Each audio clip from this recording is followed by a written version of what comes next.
Well, it's a great pleasure to welcome Pinnacle to What's Next, and we're going to be talking to Olivier, who is the Microsoft brand manager at Pinnacle Micro, and we're here today to chat about Microsoft's newest server operating system, Windows Server 2022, which is now available at Pinnacle.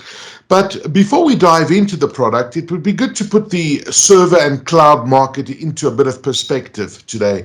And I guess that this market has really been, it's really shifted incredibly over the last 18 months, especially by the pandemic.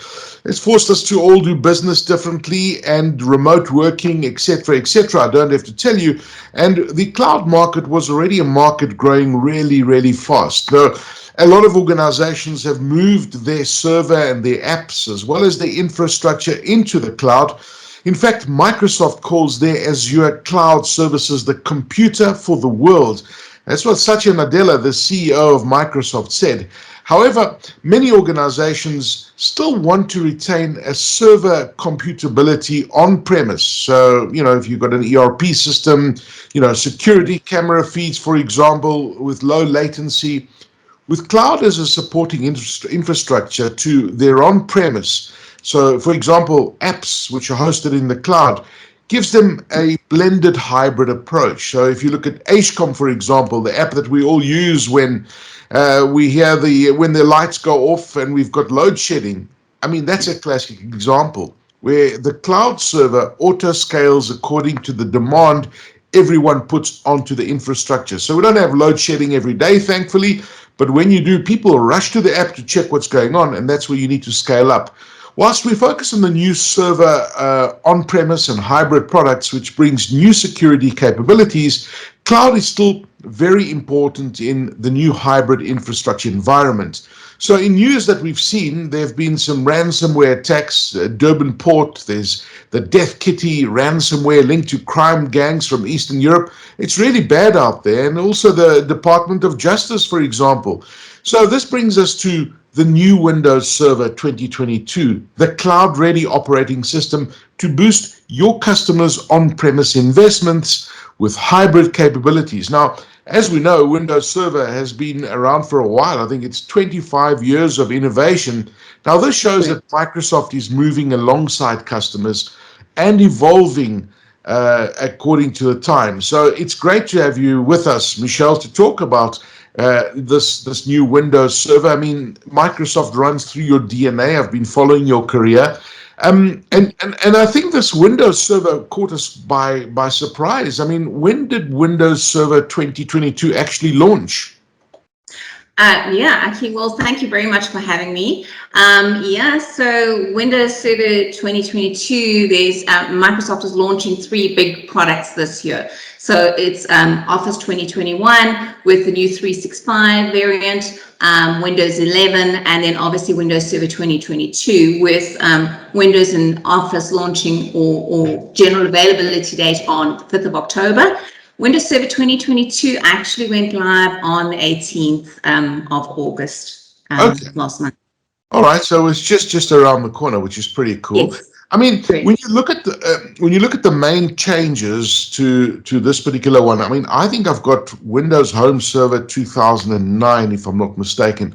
I mean, what are the big changes to this version?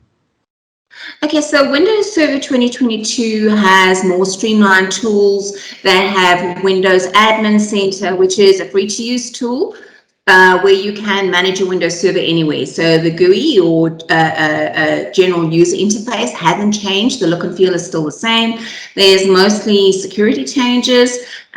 There is backup and disaster recovery feature through Azure Arc. So just briefly, Azure Arc is a multi-cloud environment tool which allows you to manage multiple environments. So for example, Azure, AWS, your on-prem and off-prem. Okay, so it's really a really modern day server that Microsoft have looked long and hard. I mean, when 2009 was around, there wasn't that maturity of the cloud yet. And I'm hearing from you there's a strong focus on security as well as the hybrid infrastructure And I love that they've made the user interface a lot easier, because that's one thing that I struggled a little bit with. I mean, what are the top needs for partners today? When you look at your customers and your partners that you have out there, what are they saying? What do they want? So we find that the partners are looking for flexibility, scalability, so they want to downsize or increase. Customer data security is a big driver, that is key. Maximizing access for remote workforce, so you still want to keep your remote force going forward. Okay, so you need to have that kind of that flexibility, and I guess that when you look at what COVID has done, and you look at how it's changed everything that we work, right? I mean, we some people are slowly going back to the office, but I think we're going to have that hybrid work environment happening for any. I don't even know if we'll ever go back to the way things were. So I think that's great that it offers that kind of flexibility. When you look at the customers, and I mean, what can customers expect from Windows Server 2022? So just quickly, the smaller SMBs, when we went into lockdown, there were a lot of customers that were kind of caught in the middle. They didn't have a hybrid environment. They didn't have something in place for their workforce to work from home. And the change or the shift has been a big leap towards that, having your staff on-prem or off-prem and be able to work from home with your hybrid option. So what customers can expect from Windows Server 2022, so Microsoft talks about these 4 pillars: the hybrid capabilities, your advanced multi-layer security, secure remote working, modernized server infrastructure. So with the hybrid capabilities with Microsoft Azure, you extend the data center to Azure using your cloud-ready operating system, which is Windows Server 2022, with your hybrid capabilities. The advanced multi-layer security, that helps your data and your apps at virtually every level of business. So starting with the operating system through to the hardware, which is termed as a secure core server. Your secure core server's hardware is to maintain optimal security and firmware, and you leverage the operating system capabilities.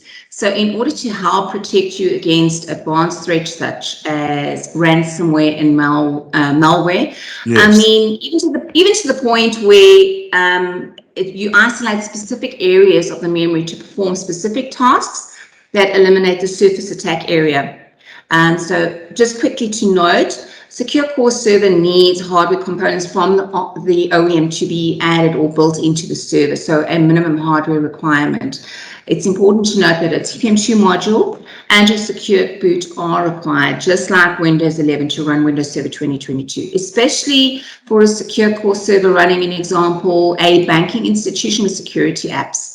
So, Michelle, when you talk about secure core servers, what are they? I guess that you've touched on the security, but I guess there's even more layers of security, right? Right. So just in layman's terms to explain, the more layers of security, so as opposed to a single layer of defense, you now have multiple layers. So if you had to like visualize it, put in a visual perspective, so it would be similar to a castle with a moat, your castle wall, your little small villages within the main castle. Those fences in the digital world would be your sensitive resources isolated from each other, your critical assets, which would be separated and protected, protect your user identities, your info, and your devices against hacking and malware threats.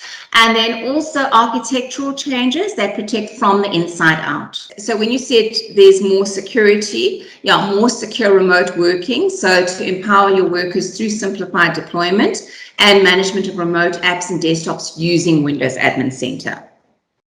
Okay, excellent. So lots of different layers of security. Where can you find the Windows Admin Center in new Windows Server?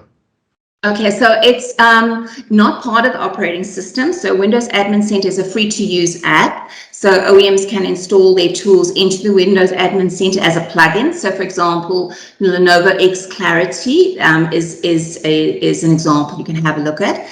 It's a simplified management tool from a single view. So please note, it's a download. So Windows Admin Center is download and install, and it's not part of the operating system. The modernized server infrastructure helps you transform your existing infrastructure with flexible solutions like software-defined storage and networking. Keeping in mind, virtualization has been around for many years. However, in this release of Windows Server 2022, Microsoft has made it easier for IT admins. So virtualization or Hyper-V is included free in all your Windows Server software. So this helps you manage how you want to define your VMs. So how many VMs, how much memory, how much storage, and then Azure HCI stack, that's the hyper-converged infrastructure. This is actually the connector for hybrid in the cloud on-prem solutions, as well as disaster management. So Michelle, we've touched on the security, and I know that there are different editions of Windows Server 2022. What are those different editions? Okay, sure. So Windows Server Essentials, Windows Server Standard, Windows Server Data Center. So Essentials was previously available in various sorts, so OEM, COEM, etc. Now it's only available in as OEM and ROC. It's ideal for small businesses with up to 25 users and 50 devices. There is no CALs, and you can't upgrade it. It can either be a physical or a virtual. You can't have both. So you can't have a physical with a VM on it. You can't upgrade it. There's no scalability on this. It's basically your entry level. Then Windows Server Standard Edition. This is ideal for customers with physical or minimal virtualization. So unlimited based CALs, 2 VMs, 2 Hyper-V containers. And then Windows Server Data Edition speaks for itself. So it's ideal for highly virtualized and software-defined data center environments, unlimited CALs, unlimited VMs, unlimited Hyper-V containers. Okay, so obviously you know what they've thought about a need for every customer, and then you can judge for yourself, I guess. If as you mentioned, the last one is really data intensive, but I mean most small medium organizations would look at the standard one, which would be in the middle, I guess. And if you're really a small business, you start off with a small one, and that's great that they've got those 3 options available. You touched on CALs, the customer access license. Are those required? Yes, CALs are required. So it's important for that organizations understand server licensing and how it impacts the company in terms of auditing and obviously compliancy. So CALs are required for users or the devices that have direct access to the server. So Windows Server CAL is a license that gives the users and devices the rights to legally access the Windows Server. And the customers can adapt their licensing needs by buying the CALs as their business grows. So the user CALs, so typically it's a single user with unlimited devices, laptop, phone, or tablet. So it's ideal for companies with employees who need to have roaming access to the corporate network using their multiple devices. Device CAL, that's a single device with unlimited users. So that's ideal for companies with multiple users for one device, such as like call center, shift workers, or even an IT lab in a school. And then RDS, remote desktop CALs, which would have previously been termed as terminal services CALs. That's required for remote desktop access. So if I want to work from home, I would need a user CAL first of all, as well as the RDS CAL in order to access the server. Okay, well, that makes perfect sense. I mean, with ROK, OEM, and VL, where would you use each licensing option? Okay, so the ROC licensing, the reseller option kit, those are for OEM brands like Dell and HP, where the Windows Server license is optimized for that specific hardware. So Dell have, I know on their side, they have a 90-day installation support as well as extended support, and that'll be based on the agreement that you purchase from them. COEM would be for brands that we at Pinnacle carry, for example, such as Huawei and Supermicro. And then volume licensing and enterprise agreements, those are targeted for large enterprise, government, and public sector. So if you, for example, quickly want to calculate what server operating system you need with X quantity VMs and X quantity cores, then both HP and Dell both have a great little tool in their tech libraries that can guide you, so you can do the cost exercise. You can send us a request to after the chat to microsoft@pinnacle.co.za, and we can just send you those links if you're looking for it. Okay, very, very cool. Now, I think that, the scary part with any kind of software is that support dates. And, when support dates end, then, it's not great for the software, and there are all sorts of vulnerabilities. Are there end of support dates to note that people should be aware of? Oh, definitely. So Server 2008, let's start on that one. The end of support ended actually on the 14th of January 2020. So that there has been no support available since then. Server 2012 R2, the end of support has been extended on this one to the 10th of October 2023. Server 2019, that you can still actually purchase till the end of next year, till end of 2022. Oh, okay. All right. So, and it's very important to note this because I think in this world that we're living in, you need to make sure that you have the right security and support available, because when something does go down, there's all sorts of other issues that are very detrimental to your business, and of course the vulnerabilities that we don't even have to speak about, and the patching, etc., etc. Now, a lot of people talk about downgrade rights. What are those downgrade rights, and do they exist? Yes, definitely. So generally how the server downgrade rights work is as current server OS -2. So for example, if you went onto Windows Server 2022 and you want to downgrade, your downgrade rights would be to Windows Server 2016. So generally people ask, why would you want to downgrade? So certain companies will have an app that can only function on the downgraded version. So those are generally why 90% of the reasons why people would want to downgrade. Okay, all right. Well, that makes perfect sense. Now, does Microsoft offer a downgrade kit for COEM licenses, for example? No, they don't. So the customer would have to purchase a new Windows Server OS, like Windows Server 2022. They then need to already be in possession of an old or previous license key and the media in order to do the downgrade. Okay. And then we touched on ROC earlier. Does Microsoft offer downgrade kits for ROC? Yes, they do. So all OEMs, Dell and HP, do have downgrade kits. Generally, these need to be requested at the time of purchase of the server. Okay. In some instances, they can actually be ordered after the fact. You would have to need to check with the Dell and HP teams when you process your order. And Michelle, will the downgrade software require product activation? And if so, what product keys should be used to activate the software? Is it new product keys that get issued? I mean, how does that all work? Okay, so once the customer has installed the downgrade software, the server will prompt for a product key in order to activate the software. Right. The product key associated with the original Windows Server software, so example, Windows Server 2016 should be used for the activation. If that product key has been previously activated, which is likely, if the media was previously installed on a server, the software may be unable to activate over the internet.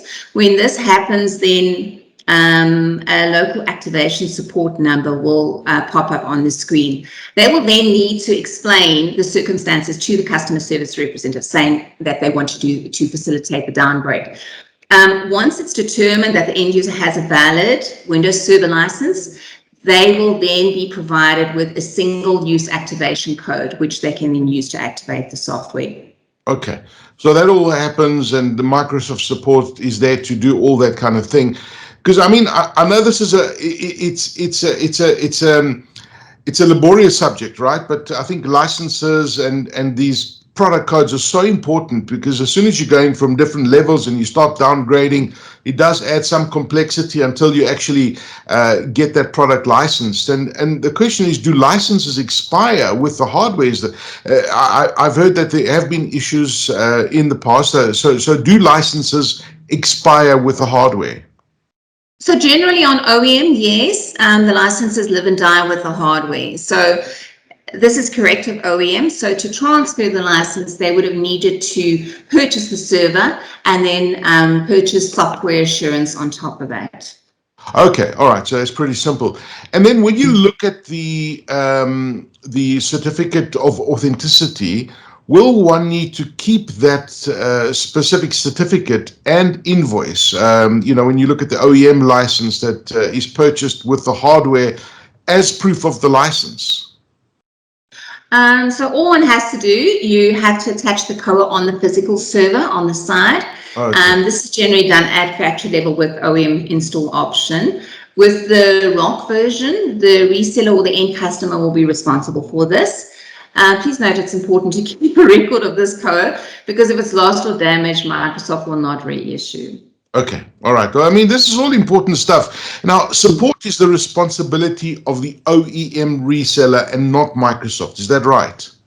That's correct. So the relevant OEM will support if the hardware and software were purchased through the relevant OEM authorized channels attached to the hardware and extended support purchased. So for example, like I mentioned, Dell, if you had a 90-day or you purchased the extended, correct. Okay.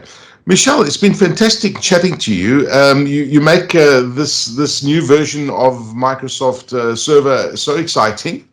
And I think it's time. I mean, I just realized mine has expired, so I need to upgrade pretty soon. If anybody wants any information, you mentioned that email address. Give it to us again, please. So it's microsoft@pinnacle.co.za. Fantastic.